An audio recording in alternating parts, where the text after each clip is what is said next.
Before we get started, let's begin with a prayer. In the name of the Father, and of the Son, and of the Holy Spirit. Amen. Lord our God, we know that you call us from everywhere in our lives to be with you. We ask that you help us as we prepare to build this new church, a place of prayer, a place where we can encounter you. Help us, Lord, as we come together in this great project to know of your presence with us throughout. We ask this through Christ our Lord. Amen. In the name of the Father, and of the Son, and of the Holy Spirit. Amen.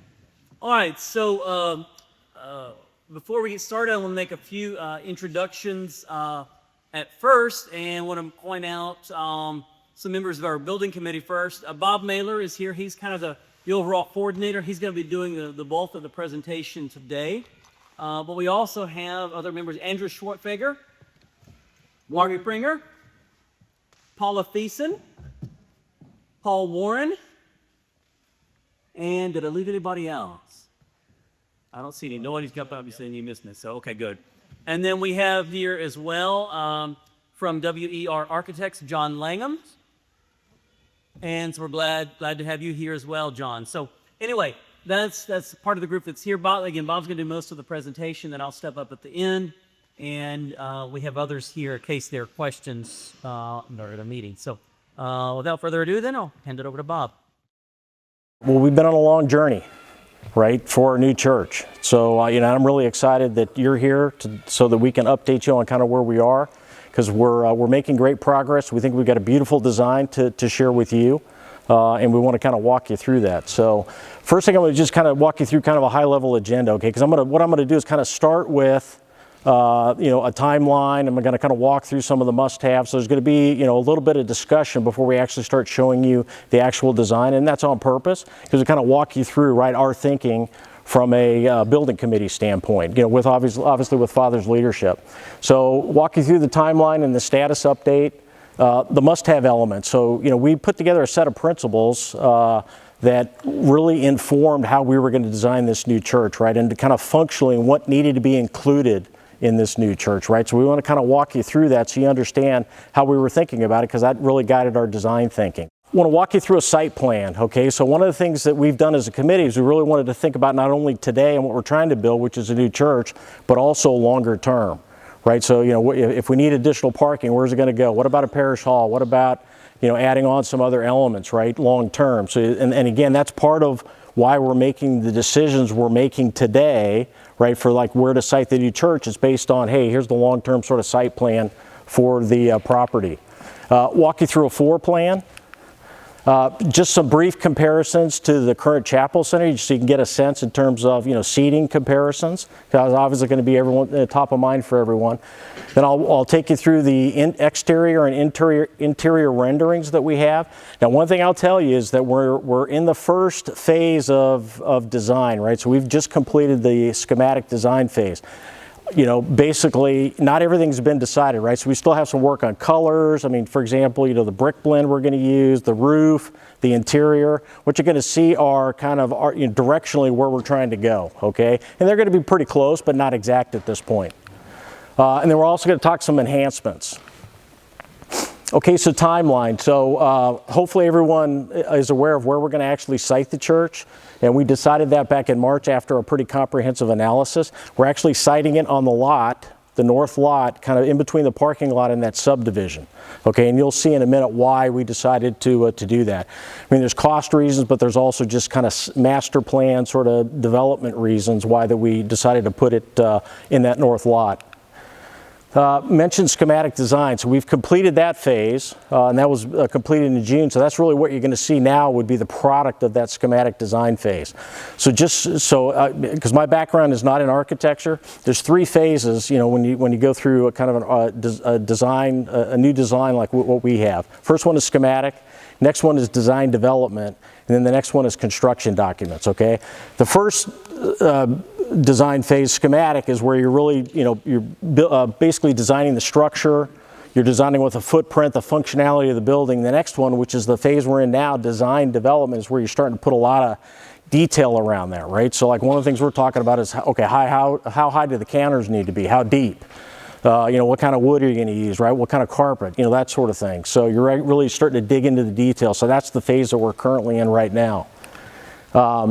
We did do an initial cost estimate of our design, which we completed, and we're able to move forward because we have confidence that the design we have is going to meet the budget constraint that we have.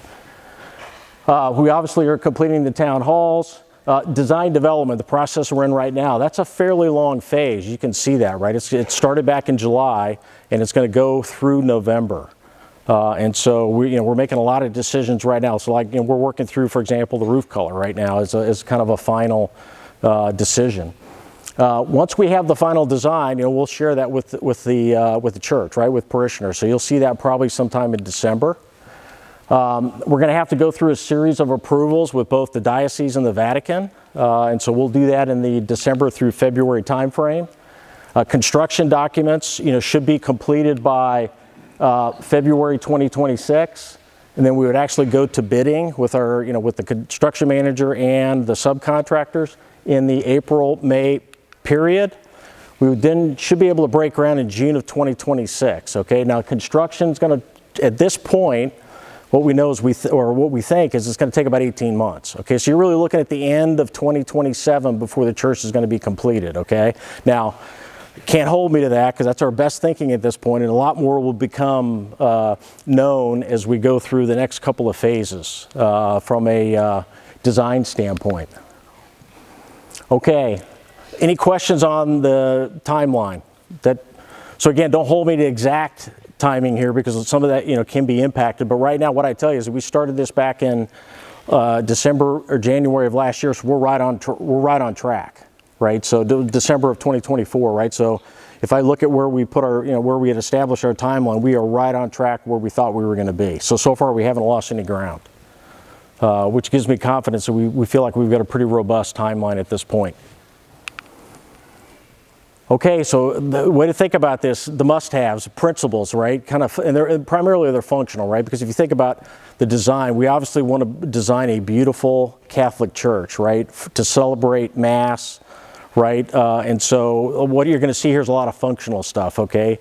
So the first one is just seating, right? We know we've got, a very small sort of chapel center right now, and we know that the church continues to grow. So at a minimum, we wanted seating to be greater than 800 with overflow seating available that would take us closer to 1,200, okay? And when I say overflow, I'm talking about, you'd add seats, in the aisle if you had to, or you'd add some things in the narthex where you could have a bit of overflow, right? But also do it in a way that people can still participate in the Mass, right? So even if you're out in some of the overflow seating, for example, outside the nave, you could at least still participate in Mass. 2 confessionals, capable of either, behind a screen or face-to-face. That's kind of a minimum requirement. Sufficient restrooms, obviously, so that kind of goes without saying.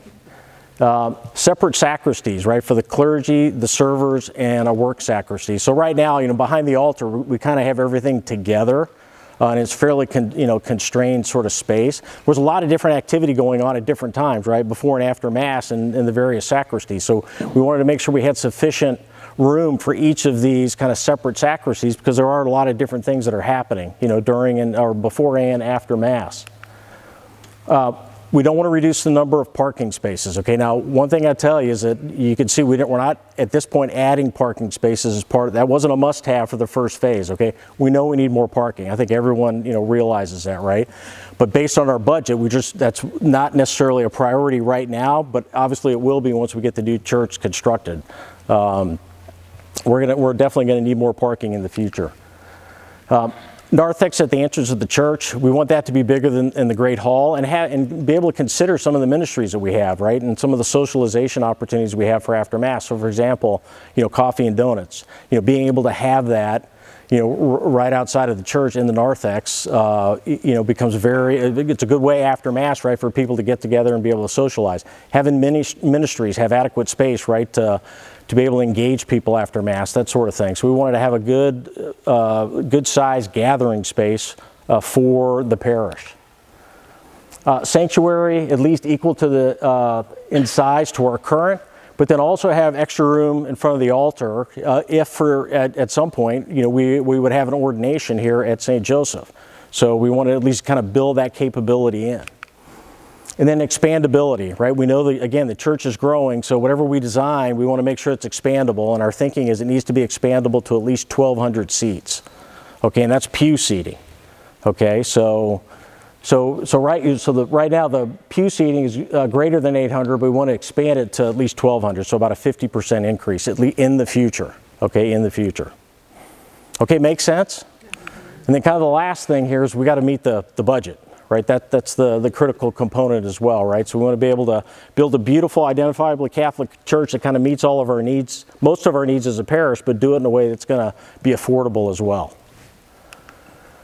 Okay, so let's talk a little bit about where we're going to site this church and kind of the base plan. So just to get everyone oriented here, so this is where we're at right now, down in the DeBrine Center. Here's kind of the existing building. Obviously, here's the parking lot.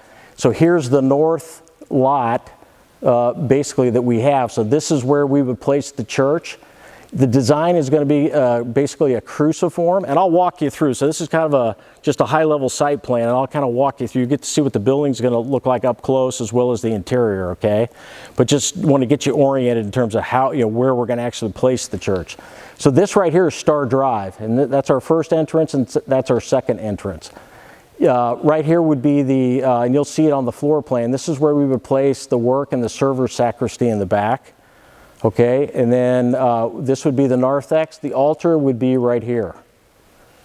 And then we would have this kind of gathering plaza space at the basically front of the entrance of the church, okay? And you would enter from the side here, and we'll show you a little bit of what that looks like, okay?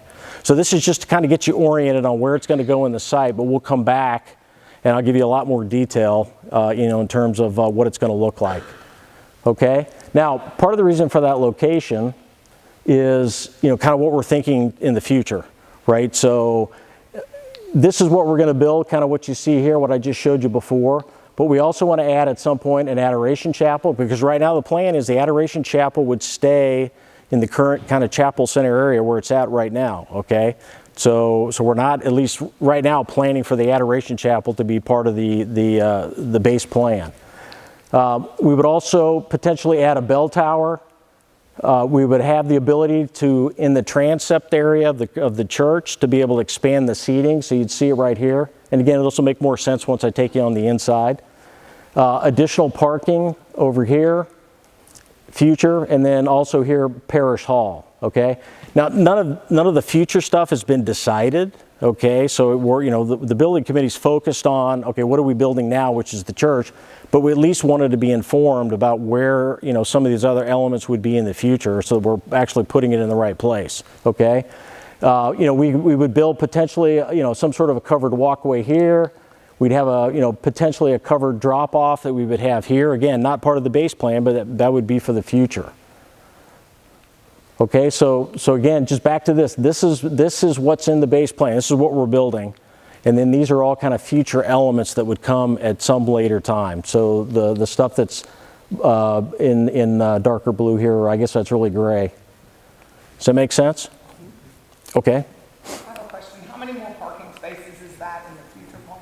So I think it says, what is that? It says 62. So, but again, this isn't necessarily decided. This could easily, increase in size. So, but we basically just wanted to have representation of additional parking that we were going to have in the future. So if we needed to expand that out here, we'd have the ability to do it, because we've got plenty of land kind of as you go east of the lot here. I mean, basically we own the land all the way down past the tree line that's there. So that answer your question? Yes. Okay. Okay, floor plan of the new church. So this is where we're going to end up. So as I walk you through the floor plan, this is basically what you're going to see in terms of some of the statistics, okay?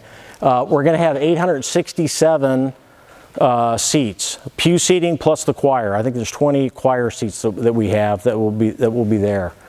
And it'll include also ADA seating, okay? So significantly more than what we have today. I think today our pew seating is 567, and when we set up for like 9 o'clock mass, seating there is roughly 738. So this will be significantly more than that. And we'd also have the ability to add chair seating of, we think, around 350 in both the nave and the narthex, okay? And again, that's going to make more sense when I show you the interior, but there's a substantial amount of additional seating that we can add temporarily, okay? Typically our masses, largest mass is 9 o'clock. It usually runs 575 to 625. In terms of attendance. And then 1:30 Mass, which is the second one, is right 525 to 575 or 600. It kind of, goes up and down. So again, we think, at least for everyday sort of Mass schedules, this is going to be, plenty, this will be sufficient seating. Now you get into, the Ash Wednesday, the Children's Liturgy at Christmas Eve, and so on, or Easter, then that's where you tend to need that additional seating. The temporary seating. Okay, the nave is going to be about a little over 10,000 square feet. The narthex about 1,925 square feet.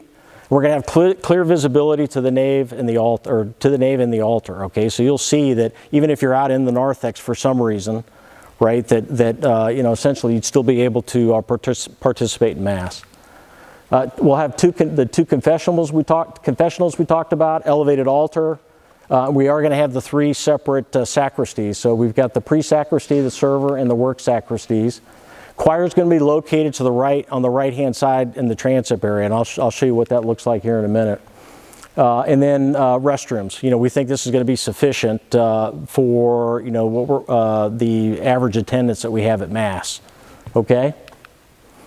All right. So this is the layout. Just to get you oriented. So this is Star Drive over here. This is the current parking lot. And then obviously this is the subdivision to the north. This is where you would enter. So it'd be a small vestibule as you come in. There's going to be 3 separate doors to come in that you'd enter into the narthex area. You'd also have an entrance and an exit down over here on the far, northeast part of the narthex. And then you're going to have the restrooms here. You would have the 2 confessionals where the penitents can enter, from the nave or from the church. And then the pre-sacristy is going to be located back here. And then this is just kind of a mechanical room for all the electronic stuff we need. But that's how this area would be set up. And then as you kind of walk into the church here, you're going to have 3 aisles. Okay, and so this, when you look at all this seating here, and here, that pew seating is 867. Okay, along with the 20 or so seats that we have there for the choir. Now, one thing you'll see is we are, and this is for constructability and to kind of reduce overall cost, we are employing a few columns that you will see in the interior, okay? But we've designed it in a way that's going to minimize any sort of impaired visibility or impairing visibility for, virtually everyone. So, there are a few seats that are going to be affected, but it's going to be fairly minimal, and you'll get to see that when I show you the interior. But it's going to really be, I think, well done, and from a cost standpoint, it really helps to be able to use columns versus, trying to use large truss spans, right, to be able to span the width of the church. You can see the altar here. With the space, as I mentioned before, in front of the altar. Choir would be right here. A lot of stuff happening kind of back here, but it's really going to be hidden, right? You're not going to really see this, but you're going to have the work and the server sacristy. Then we're going to have some storage. And we're also going to have, a handicap ramp back here. So if there's anyone that needs, accessibility to the altar, we'll have a way to do that. We're also then going to build in some handrails on either side, right? So that, any of the EMCs that need, a little bit of help getting up the stairs, or lectors, right, will have the ability to use a handrail. Let's see. Okay, so any questions on kind of the floor layout? You can kind of see the transept sides, right? The orientations of the orientation of the seats there. But again, all the seating that you see in here would be, 867, and then we have the ability, to actually place chairs, because this is an 8-foot aisle. Right now we have a 7-foot aisle, so we'll be able to put, some additional seats in here if we need to temporarily. And the narthex is where, we'd have quite a bit of overflow seating availability. And I'll show you that this wall right here is essentially going to be mostly glass, right? So you'll be able to see through, and it would also be piped for sound, so that, while Mass is going, you'll be able to kind of hear, what's happening. So, Anita? Was there consideration given, I don't know how why we wouldn't use any type of upstairs balcony or choir loft for additional seating without the expansion of the footprint of the building. Yeah, John, you want to, because, well, I don't know if we want to talk that. I think our challenge was, I think it's going up, in terms of elevation, I think is going to be more costly than expansion of the footprint. So, John, do you have any thoughts on that? I think that's really came down to a cost analysis scenario where. Yeah, because if you think about the minute you start to elevate, and I have an upper level, I've got elevators, I've got other things I got to worry about, staircases, and that was part of, that's going to be part of the cost challenge. Yeah, I'm just, when you talk about adding more space, you're going to get to the point where it's hard for visibility and hearing if you just keep building by pushing out or expanding versus you have. Well, yeah. Build up. Well, no. So we thought about that because the expansion here. So the expansion won't be back here. The expansion is going to be here on the transepts. So in terms of, if I measure from here to here, it's probably about 95 feet. From here to here, it's probably maybe 50, right? So I think you'd have the ability to be able to expand, and that would be the plan. This is where we would expand. Does that make sense? Yes. I mean, I'm just surprised. No.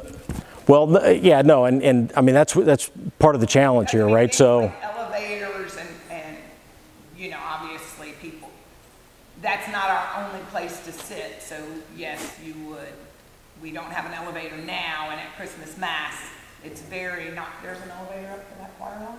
yeah, there's an elevator up there. Okay. Yep. Well, it's all wrong. But okay, I'm just surprised. Yeah, so we're definitely thinking about that, and that's why we felt like, okay, the expansion really needs to take place over here, because the minute you get beyond 95 feet, I mean, you're right. I mean, you're pretty far away. So, and we're doing what we can to try to make this area available, knowing that it's really going to be meant for, very, very crowded, liturgical days, right, or feast days, right? So again, Christmas, Easter, that sort of thing. So, but this is the expansion would happen here. So we think that's going to be a much better solve than trying to expand out, back here. So at least that's our direction. That's how we would expand. Yes. Those two pillars at the front of the pews, Right here? right there? Yes. If those could move over to where you have the diagonals going, you would actually increase visibility for those people in the church. Yeah. We can't, based on kind of where they fall for the structural integrity, you're not going to be able to move them. 4 feet. Right. You can't move them. Yeah. So believe me, we a lot of time looking at that. yeah, we actually changed because this one was actually back. So we basically kind of staggered these differently to try to minimize, instead of having, 3, you only have 2 now, right? So because this one was actually pulled back some more. So we're able to redesign it. So I agree with you 100%, but we've already been through the work to try to figure out what is actually needed. And that location is critical to basically support, the roof. Yeah, exactly. Okay, well, let's just do a quick comparison. The new church versus the current chapel center. So, I'd mentioned 867 versus 1200. So right now our base seating is 567.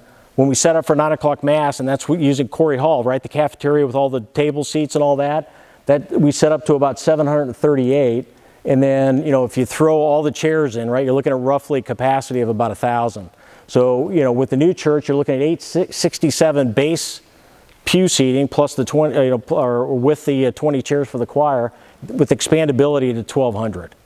Okay, so significant increase, in overall seating, especially permanent seating. The nave is going to be a little over 10,000. Chapel Center Corey Hall right now is about 6,200 square feet.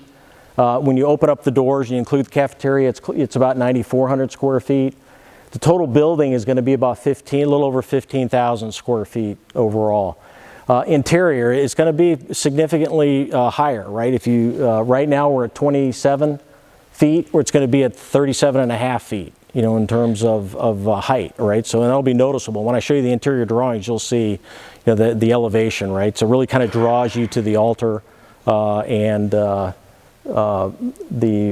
of gazing your eyes toward heaven. So, and then center aisle widths are going to be 8 feet and 5 feet for the side aisles, and that compares to 7 and 4 for the current chapel center. So more space, right? So part of what we're thinking about is in funerals, you'd be able to be able to turn a casket and do some other things, right? So having the additional aisle space is critical for that to happen. Okay, so let's start looking at some exterior views. So I'm kind of starting off pretty high here. And again, the colors haven't necessarily been determined, but I can tell you that we're going to have asphalt shingle roof. It's going to be brick, about 90% of it or so, probably 85%. So anything that's visible essentially is going to be brick. Then we're going to probably use some other material for, some of the other stuff that's going to be hidden. Okay, but this is, if you're approaching from Star Drive right here, this is what you would basically see in terms of the church. And again, these are renderings, right? So these aren't exact, okay? So one of the things obviously people would point out is, okay, that's a pretty small statue that's right there, which is true. We know we'd have a much bigger statue in front, right? So they can really communicate that we're a Catholic church.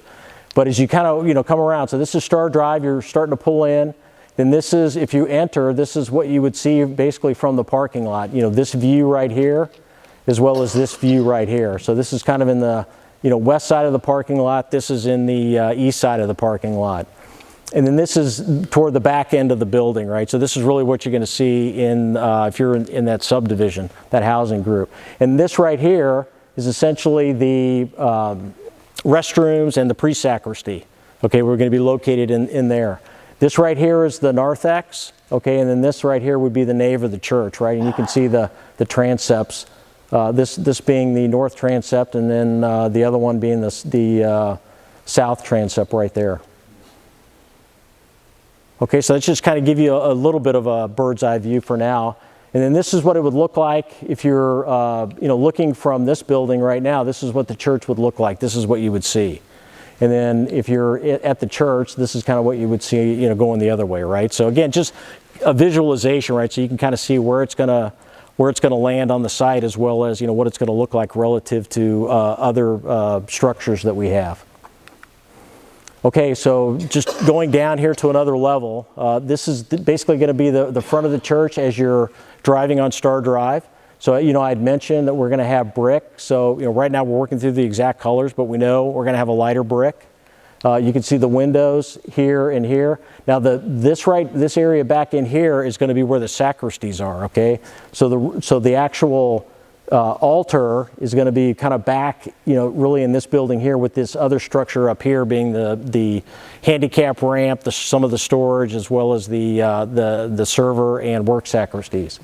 And obviously we're going to work to make this identifiably Catholic, in terms of the statues that we would put out front. But this gives you a sense of what the look is going to be. Then as you kind of come around to this, you start to see the structure of the nave here, the south transept window. Obviously very large window. You'll see the use of windows across the church to really generate light and really provide a lot of natural lighting into the church. This is really what will be visible if you're in the parking lot, right, and you're walking towards the entrance. So you'll see the 3 doors that we had talked about before that will go into a small vestibule and then into the narthex before you enter into the actual nave. You can see the windows here. We're also going to have an upper set of windows up here to again provide additional natural light. We're working through what this is going to be. I mean, it's going to be some sort of concrete or hard surface, right? But it's meant to serve as a bit of a gathering area, kind of a plaza out in front. And then we'd have another entrance exit over here towards the back of the church. Back of the narthex. Okay. Okay, and this is just another view, if you're basically on the east side, what it would look like. So you can kind of see this becomes a little bit more visible here, this narthex entrance and exit on the northeast side. Then you can see just, a lot of use of windows, right, to try to provide, plenty of natural light. Now, there was some discussion, I'm sure people are going to ask, okay, are these going to be stained glass? Right now, the answer is no. Okay, so we know that long term, we want stained glass in the church windows, so whatever we put in here is going to have the ability to receive stained glass at some point in the future. So, Anita? So when we started the building drive, or this last one, 3 years ago, there were opportunities to help fund different things for the new church. Yes. Are you ever going to have a schematic for people? Because I thought one of the things was stained glass. Adam was on the committee. I guess he said there wasn't. But to make sure that people who donated for specific things, that the things that they kind of donated to Yes. is Yeah, so yeah. actually incorporated. Now that we have a design, we're going to kind of take what we had from a memorial standpoint and then transfer it over. But yeah, to your point, we didn't have stained glass in the original memorials that were out there. So Some of the other things, I mean, 'cause we did one, and I just would be interested to know. yeah, where that would be, we're going to come back now that we have a design. We're going to come back to that and do a comparison and kind of see, where we are, and then approach those individuals that have memorials, and if it's changed, give them an opportunity to look at something else or designate something else. So good question.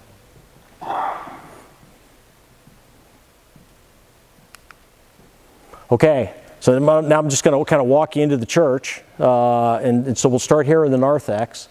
So basically, this is about 1,900 square feet overall, a little bit more. This is kind of what you would see. So part of what I wanted to kind of share, right, would be the visibility here, right, into the actual church and being able to see the altar. So the idea here would be we'd have 3 entrances. So single door here, double door here, single door here. And it kind of corresponds to each of the aisles, but would allow you to really participate in Mass. We talked about there was a question around cry room, right? We don't have a specific dedicated cry room, but the thinking was part of why we're designing this with the transparency and the visibility into the nave is to provide parents an opportunity, if they want to go out into the narthex, they can, and still participate in Mass. Pardon? Here? Will they be able to hear? Yes, yeah, it'll be piped. Well, it'll be piped for sound, exactly. So, and then and you'll see we're going to repurpose what we can out of the chapel center. So we just for now this isn't necessarily a done deal, but we've got the dove here that's over the current altar.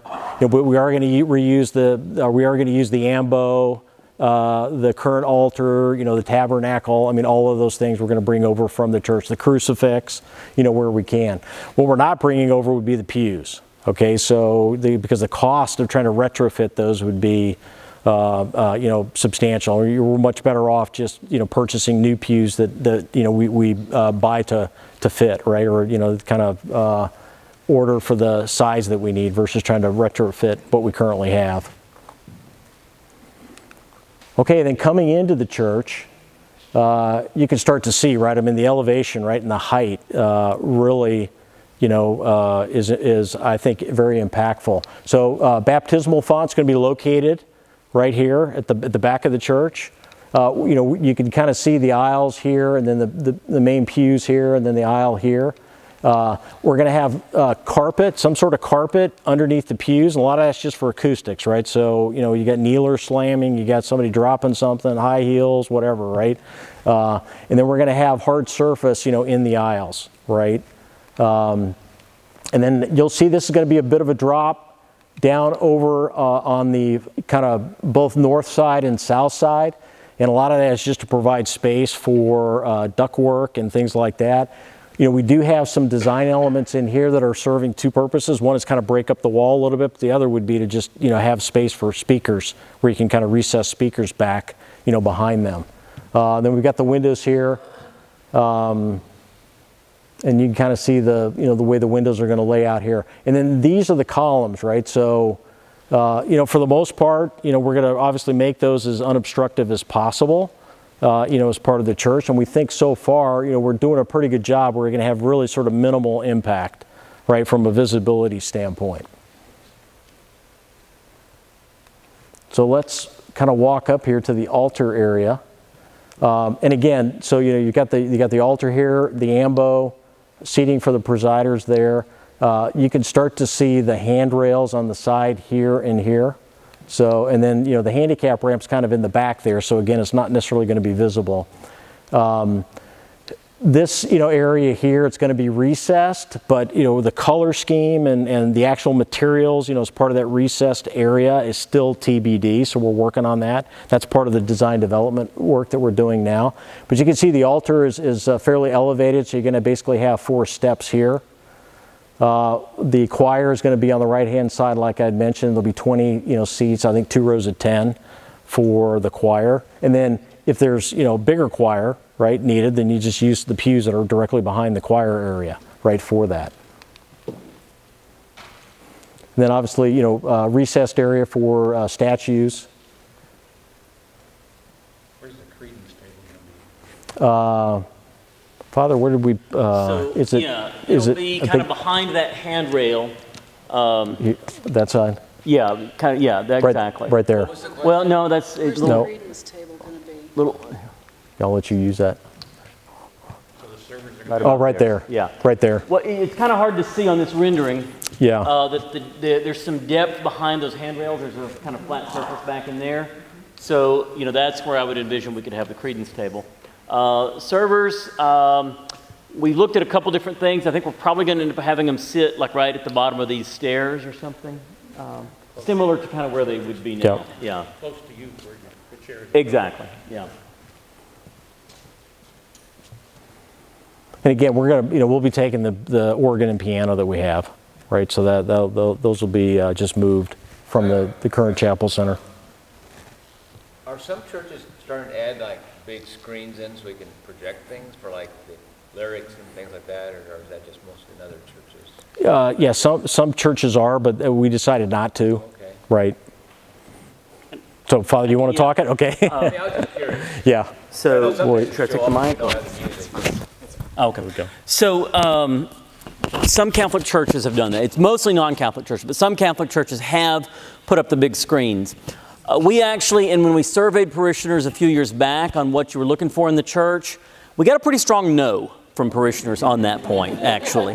And I'm seeing some thumbs up, and this question came up at a previous meeting, and I probably had 10 people over the next week tell me they were so glad to hear we were not putting up the screens.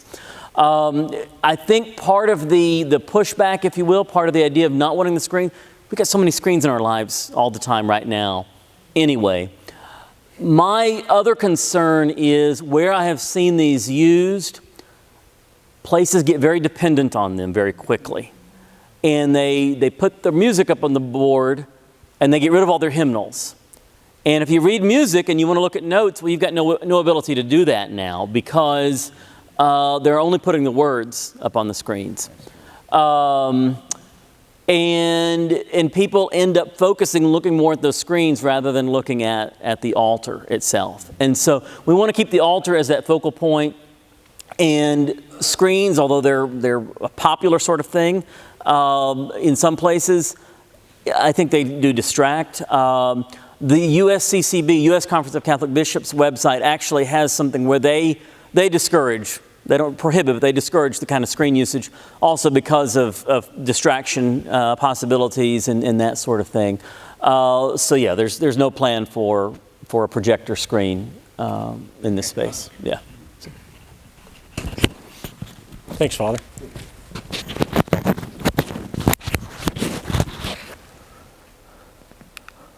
Okay, then this gives you a bit of a visibility to the transept and what that would look like. So, I mean, obviously, nice big transept windows there and seating.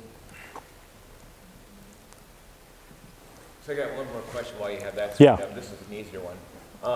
So is there like an emergency exit on that? Up in the Yeah. front? Whoops. Yeah. So you will see like here. Yeah, on both sides of the transepts there'll be But exits. you're So. trying to get everybody coming through the front. Well, you'll be able to enter and exit here, you will? right? So, and it's because at some point, longer term, right, we're thinking that may be where we try to put a covered, it's like a drop-off place or whatever. So, But I mean, certainly, we want to discourage that while Mass is going on, and so this could be something where the door is shut, before it's open before Mass starts, but as Mass begins, right? Maybe you would not let people come in; it would only be exit only at that point, because that right there, noise coming in and out would probably be disruptive. So during Mass, but we haven't necessarily kind of thought through the exactly how we would use that. But there's a door there, and then same thing on the other side of the transept. And then again, this is it gives you a better idea of the railings here. And then this is basically where you would go for the handicap ramp in the back there, and kind of wind your way around. Okay, and then this is just a picture from the altar. So again, you can kind of see going back to the back of the church. Just gives you a bit more kind of visibility. And then we'll have some decorative, elements, right, that we're going to include, at the back of the church. Bob, Yes. may I ask, where's the ADA sitting? Well, so you can see we've got some right here in front. So, and then we've got some here. It's basically, we've got it in 3 or 4 different areas around the church. Okay. So we didn't try to put it all in one area. Right. We tried to break it up and put it in multiple areas. That's nice, thank you. I have a question about the stained glass. Is there any room in the budget for maybe just the stained glass near the altar? It looked like there were 2 great big windows, like you had just shown in the previous slide. I have no idea how much that costs, but if there's any working in the budget for that, could we just do those 2 big windows?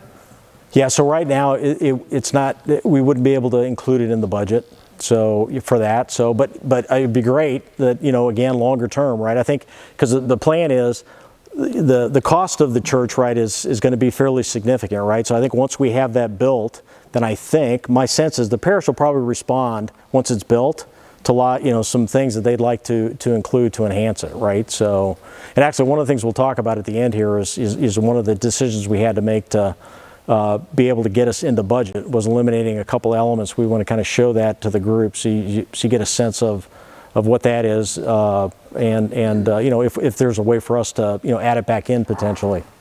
So I have another question then, just based on what she said. I mean, we did this big push 3-4 years ago. Well, in going to Mass, our Mass is more crowded. So, and I know we do a plea always building fund, but would it be possible to show this or whatever, and then to have another appeal, and not necessarily to new people, but when people see that there's something that's not there, they may say, well, I would like a stained glass in there, and I may be willing to open my pocketbook, or I'm a new family, and we would like a stained glass there before the church opens, right? I mean, is there any discussion of that? I mean, 4 years ago is a long time. Yeah. Now. Well, I'll tell you what, let's get to the end, then let's revisit that, okay? So, because, I think what you're going to find is that we do have an ask at the end, so that kind of ties a bit to what you're talking about. But I do think, so the way to think about this, the way I think about this is we want to make sure that we have the funding needed to build the base church. And then, once we're comfortable that we have that, right, these other things can happen, but we also can't let those other things impact the design, because otherwise that'll get us off track of our timeline, right? So our biggest fear is anything, that if we start to add things or leave things open, right, we're not going to be able to hit our timeline. So to us, we know, for example, we want to add stained glass. Whatever we build, let's just make sure it can accept stained glass, right? And there's not a significant cost to actually add it in the future. So that's really that's part of what we're focused on. Okay. So, but we will have an ask at the end.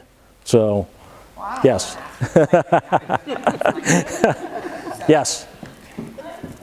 Make sure the knee runners hold up and don't break your knees up. Kneelers. So you're asking if the kneelers hold up and okay.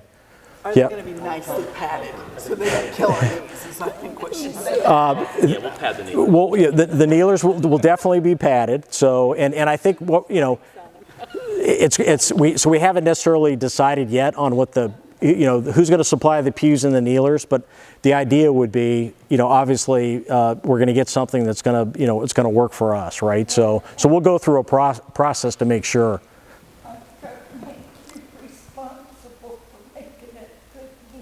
Good kneeler, okay. All right, good kneeler.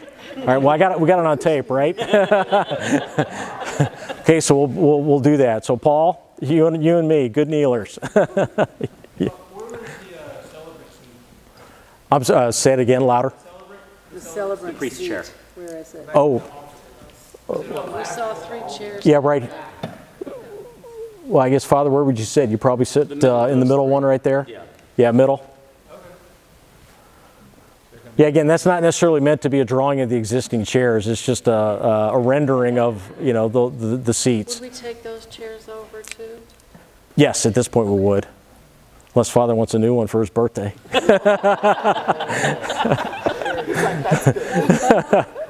far to the right do those other pews go? Because it seems like everything's further out, so I'm worried about visibility in those first few, towards the piano and the organ. And Okay, you're talking about right here? how far to the right do those go? Are they going to have good enough visibility? Because now it seems like you're very behind the altar. Okay, so so you're saying like back here? Yeah. Am I going to have, yeah, To the left and, yeah. yeah, so let's see if I can, let me back this thing up here. Let's see. So I think so if you're sitting like at the very end here, maybe the first couple of pews, you're probably going to have some limited visibility, but as you go to the back, you'll be able to see what's happening at the altar, but you may not be able to see, everything here like behind where the tabernacle would be. So get to Mass early, and then you get your prime seat location. So, and I think one of the things too.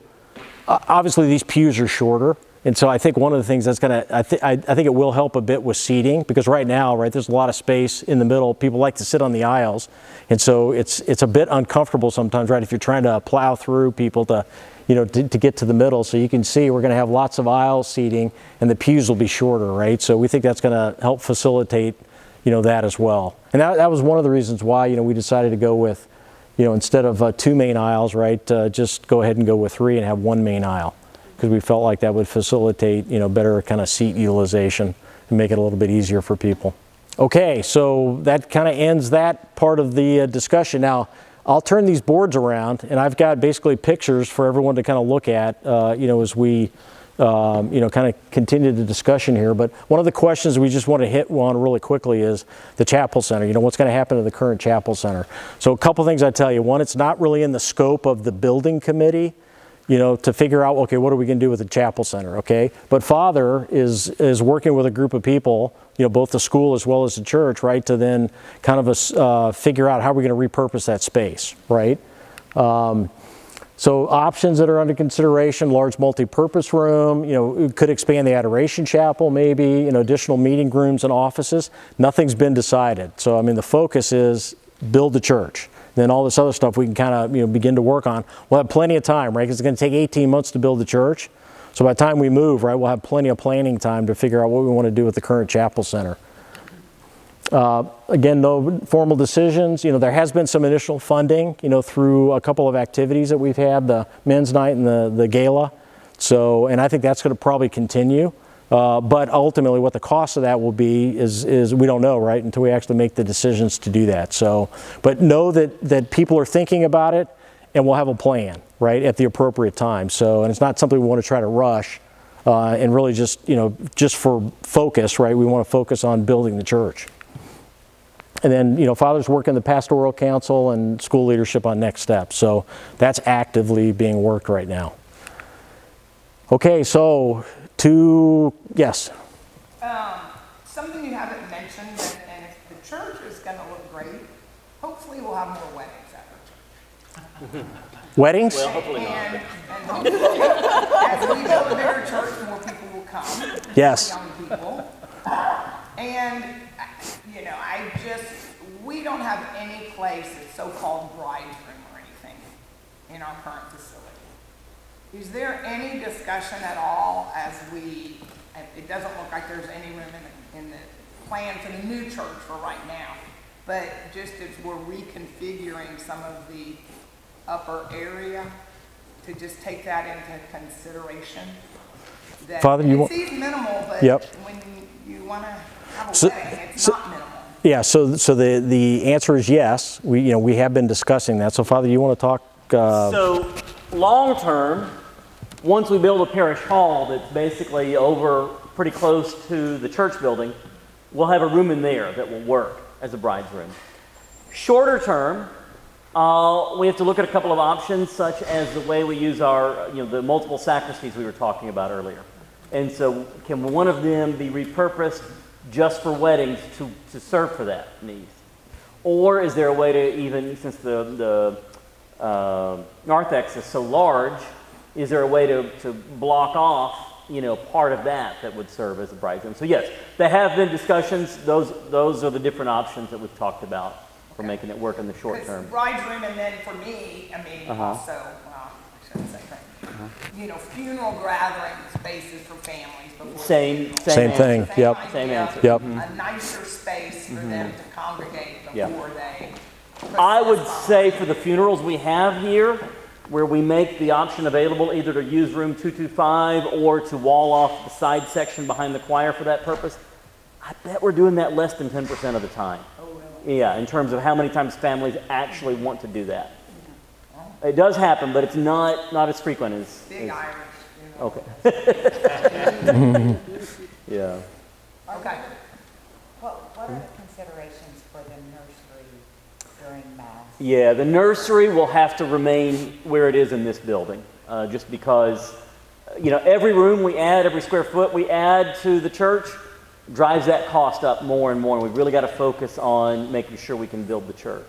And in the future plans, will the nursery move to the parish hall? So, yeah, correct, yep, And the covered walkway is a later phase, so yes. those who do want to partake with the nursery Yes. or serve in the nursery, Hmm.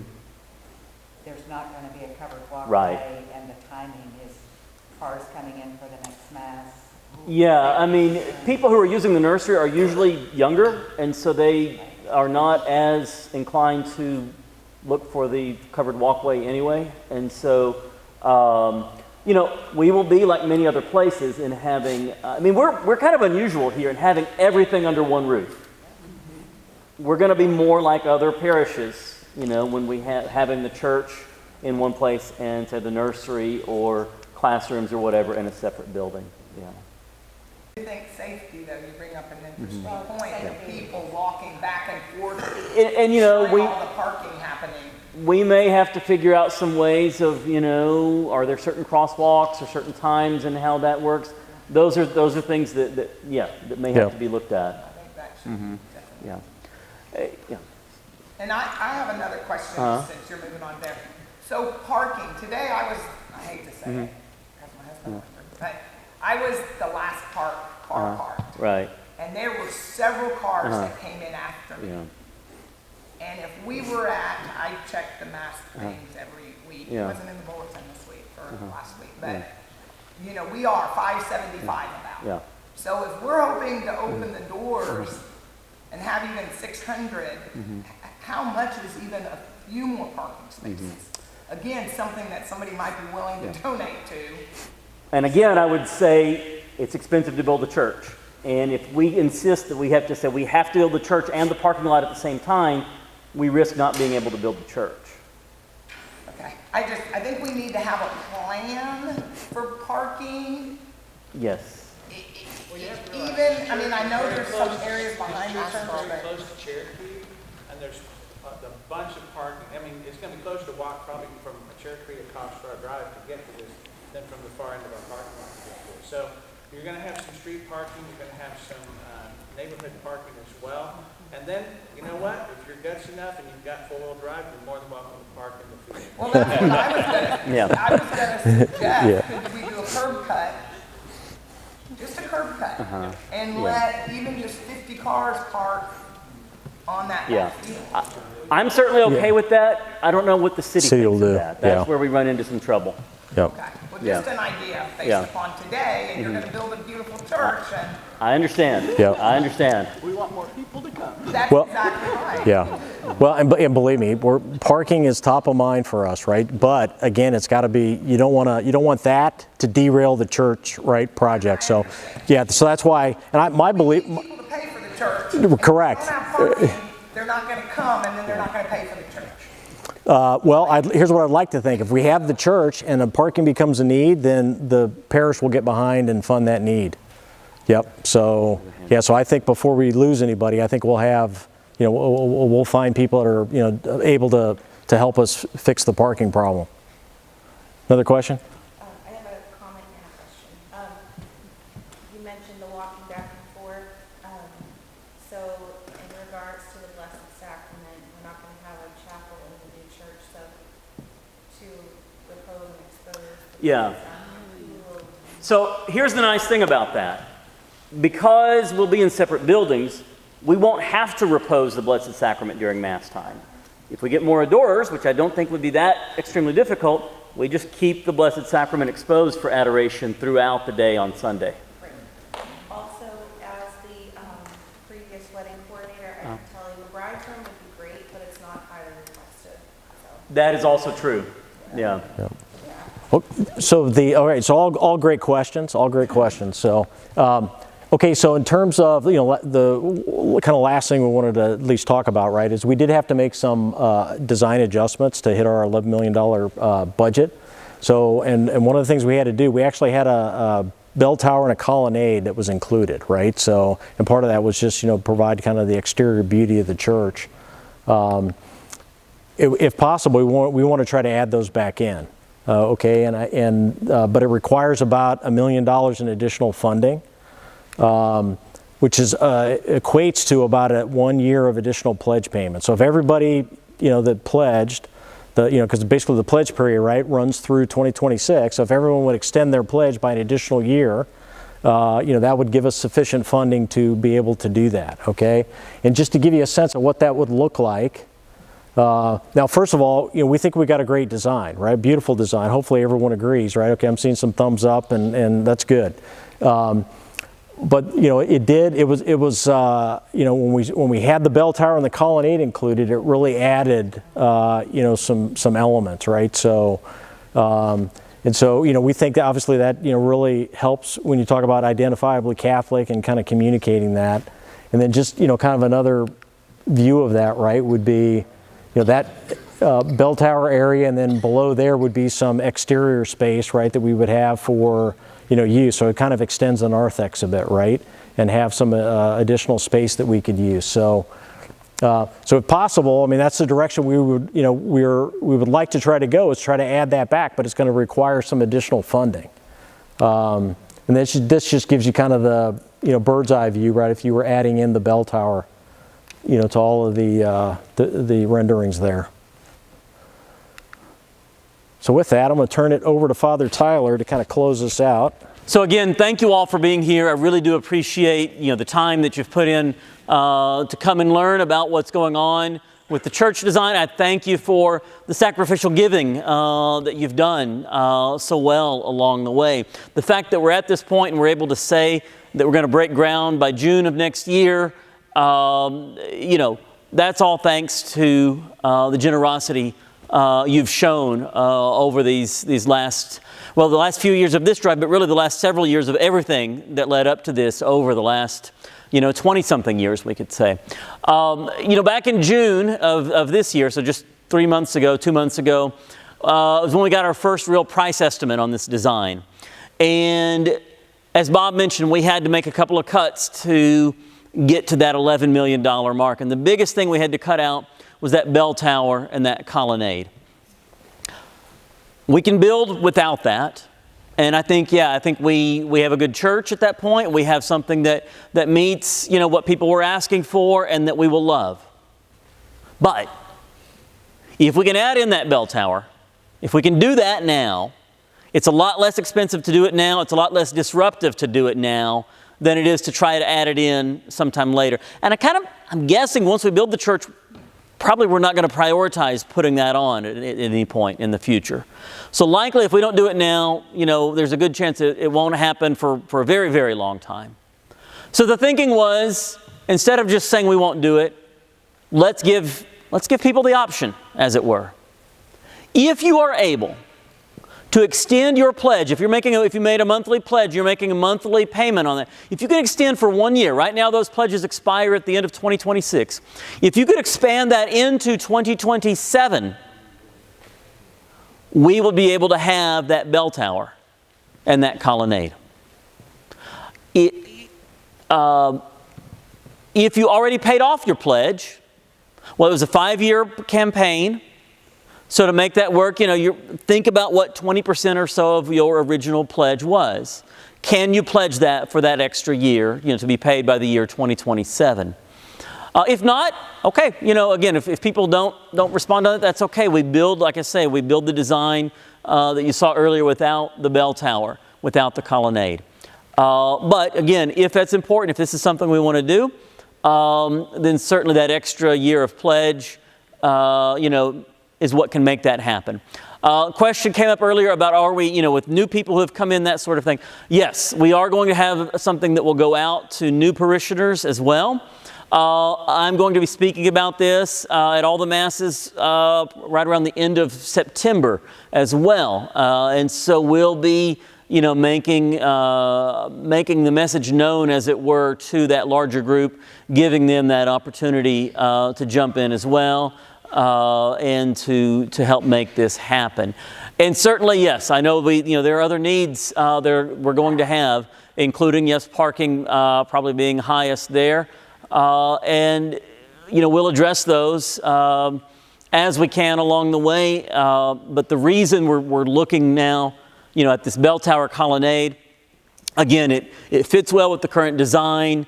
It really, I think, adds something to it. And if we don't do it now, it gets much more expensive to do it later, or, again, possibly would not happen in that sense. Yes, Ron? Will there be a timeline where it's open to make your pledge towards the bell tower, and then a stop date, and we'll know at that point, are we going to make the... Great question, yes. So we're kind of pushing this now through September and probably early October. We really need to know by 1st of November, wasn't it, Bob? Is that kind of where we said? Yeah. What's the cost? What's the additional cost? Just for the bill tower. Mm-hmm. Yeah, if we can go from being an $11 million budget that we can afford, if we can expand that to 12, that's where we know we can do that. Okay. Yes? I saw that the Dove Holy Spirit stained glass is moving. Are the St. Mark and St. John stained glasses that we have moving? Most likely not. Okay. Yeah, most likely those are going to stay where they are. And that will, if we are ultimately able to expand that Adoration Chapel to take in part of that wing, they would work very well in that sense. But also part of why we're not thinking to move those necessarily, I don't think the style is going to work right with the new church. Yeah. Plus, it looks like they could, on this side, if you were to move them in, if you hit the bell tower, you wouldn't see them very well. Yeah, we'd have to find a different location for them if we wanted to move them over like that. Yeah. Other questions? Yes. A detailed question. Okay. All this additional seating, let's say Christmas Eve Children's Mass. Yeah. Where do those chairs live in this new design? Yeah. And how will they be deployed? Sure. So some of them, we'll have a little bit of storage space to have some of them in the new church. A lot of them will stay in this building most of the time. And, on the 23rd of December, we'll have our maintenance man put them on a truck and we'll drive them across the parking lot and put them out in the church. Yeah. Yeah. And I'm sure we'll accept volunteer help with that as well if anyone wants to do that. And we have a scout troop. Yeah. I'm sorry? Like the Knights of Columbus. Yeah, certainly. Absolutely. Yeah. Yes. What about contractor bidding and selection? Is there a time for that, or has it? So question is about contractor bidding and selection. So we are doing what's called the construction manager at risk model. And so NAPHOLES is in that role for us, and they are the one kind of providing some of the pricing estimates and kind of serving as consultants in terms of advising, what's more or less expensive in different things. And when the time comes for bidding, should be April or May of the spring. They bid it out to several subcontractors, and we'll see. When those come in, we see those, and can have a part in that as well.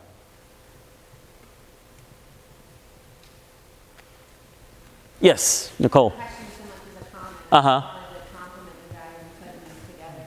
Very much so. What's come about and all the talk, putting it in images and being able to discuss it is really exciting, and it's going to be beautiful. I'm excited. Well, thank you very much. Did you have a good turnout at your thing 2 weeks ago, at this presentation? Yes. What would you say, Bob, in terms of how that one compared to this in terms of turnout? Was it similar, a little more, wasn't it? Yeah, talking about 2 weeks ago, the same time. Yeah. Yeah, I think we had a few more. Yeah. Great. Yeah, so this is a third of these we did. We did this 2 weeks ago. We did it on a Wednesday night. We've had this one. And then we'll have one in Spanish this afternoon as well. Yes. This is great, and it gives a lot of us who are interested information to be able to pass on. Certainly. Be Yeah. evangelistic about it. Yeah.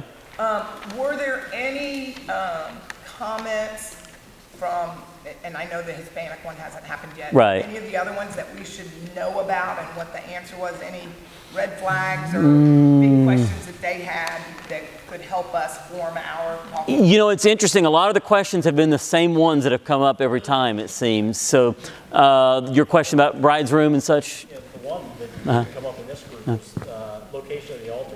Oh, yeah. So, yeah, this is the first group not to ask why the altar is at the west end of the building instead of the east. And so, and I can explain that if you'd like. It's way back when, early on in the life of the church, churches were always built with the altar at the east end of the building. And of course, the priest faced toward the altar. People were all kind of everyone was facing east. And that was because of a line in Scripture. I think it's 1 Thessalonians, it might be 2 Thessalonians, where Jesus speaks about returning from the east. And so churches were built facing east. Cemeteries were set up where the deceased were facing east for the same reason, actually. Well, over the centuries, people would discover they needed to build, and practical reasons would dictate they needed to have things facing a different direction, sometimes north or south or west. And so there crept into the church's usage this term called liturgical east, people would say. So you may have heard the term, if you're a church nerd, you've heard at some point the term ad orientem, and that's a reference to the priest facing toward the altar and kind of away from the people during the Eucharistic prayer. And that ad orientem literally means to the east. And that's because churches originally were set up, again, facing literally to the east. Well, as churches were built facing different directions, this idea of liturgical east crept in to say, okay, we're going to refer to wherever the altar is as east. Even if it's really west or north or south, we're calling that liturgical east.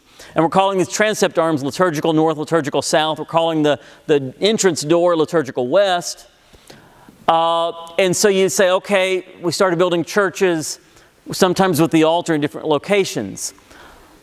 You might ask, what is maybe a famous church with the altar at the western end instead of the eastern end? The most famous one I can think of was built about 500 years ago, and that is St. Peter's Basilica in Rome. It's built with the altar at the western end of the building. I was in Lourdes this summer, and I noticed in Lourdes, the two big basilicas they have there have the altar at the western end. And it ends up being just practical reasons in terms of the way people need to move into the building or move out. Where we are, where our land is situated, the fact that we live in an automobile society, we got to drive cars into the parking lot. We kind of need to have the altar at the western end of things for us as well. Yes? Just piggybacking on this subject, just out of curiosity, is this design influenced by any specific churches? Is this design influenced by any specific churches? No, not any one in particular. Again, what we tried to do is take people had a desire for a traditional looking Catholic church. They wanted something that was beautiful and identifiably Catholic. And so we believe this delivers on that. But there's not there's not one out there somewhere that we said, oh, we want that one and just make it fit in our place. Yeah. So, yeah. I have a question. Yes. So if you're willing to extend your pledge, Uh-huh. I know this is going to sound silly. Okay. But could you have an option as far as the bell tower or parking? Yeah, so I understand why the question is there. The trouble is, it's kind of like if you're hunting for two different things at once, you might catch neither one of them. Okay. And so we had to say we've got to focus on, this one thing rather than trying to do both because of, again, the possibility of neither one working. Right? Yeah. Yes. Handicap parking, is it going to be the side parking right now? Yes, we're talking about handicap parking. We have spots marked for that in the plan. I don't remember exactly where they are on the layout. We don't have a poster board with that, but there will be some handicap spots close to the building. Yes. One more thing. Uh-huh. A lot of decorations at the altar for Yes. Our Lady of Guadalupe, Uh-huh. the crowning of Mary, Christmas. There is storage behind the altar. Is that what you're getting at? Go ahead. No. Okay. Eucharistic ministers not having a place to stand up there. Okay. At the altar. Well, that's a different issue in a sense. And I didn't notice there was a lot of space. There's more space in the new one than in the current space. Okay. Yeah, yeah. Maybe not a whole lot more, but I do believe it is more. Okay. And so now the issue of whether we should be doing all those decorations and whatnot, let's put that to the side. Yeah. I'm not saying I Yeah. don't get it. Mm-hmm. There's so many things. Yeah. Yeah. Totally get it. So, yes. During actual construction, Uh-huh. is it anticipated that the existing parking lot Uh-huh. will be disrupted? Will you lose spaces during? If there's any disruption, it should be minimal. And especially on weekends, we should not see much disruption in that way. We've already talked about where a construction entrance would be, so where construction vehicles could enter, and that would not be on where we're coming in from Mass. There would be a separate little spot that would be cut out for that, and that sort of thing. So might there be times during brief periods of construction when we lose a handful of spots? That's possible. I don't know the answer fully on that. I can imagine that could happen. But we are aware that would not be a good thing, and we want to keep that to a minimum, certainly. I want to repeat the earlier comment. Uh-huh. Compliments to the committee. Oh, thanks. It's obvious how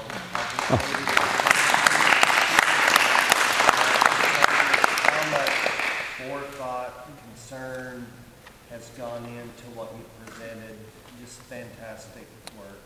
Thank you very much. Yeah, we've got some folks that are putting in a lot of time and a lot of energy and effort, and I really am very grateful to every one of them. Yep, it shows.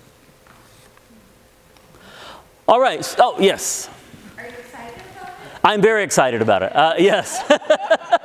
Very excited about it. I keep... What's that? Nobody asked your opinion. Well, yeah, no, I'm excited. I think about, what it will be like in June or so when we break ground, and even more, hopefully around December of 2027 when we get to that dedication moment, and maybe we all make a walk together from this building over across the parking lot to the new one, just part of the dedication mass or something, and just there's a lot to be excited about there for certain. Yeah. Thank you. Happy birthday. Oh, thanks. All right, let's wrap up then with a prayer and a final blessing, and we can go about our Sunday. In the name of the Father, and of the Son, and of the Holy Spirit. Amen. Lord, we thank you for our time here. We thank you for this great parish community. We ask your blessing upon everyone here. We ask your guidance as we continue to move forward and as we get ready to move into this new spiritual home. We ask, Lord, your blessing upon everyone here, the Father, and the Son, and the Holy Spirit. Amen.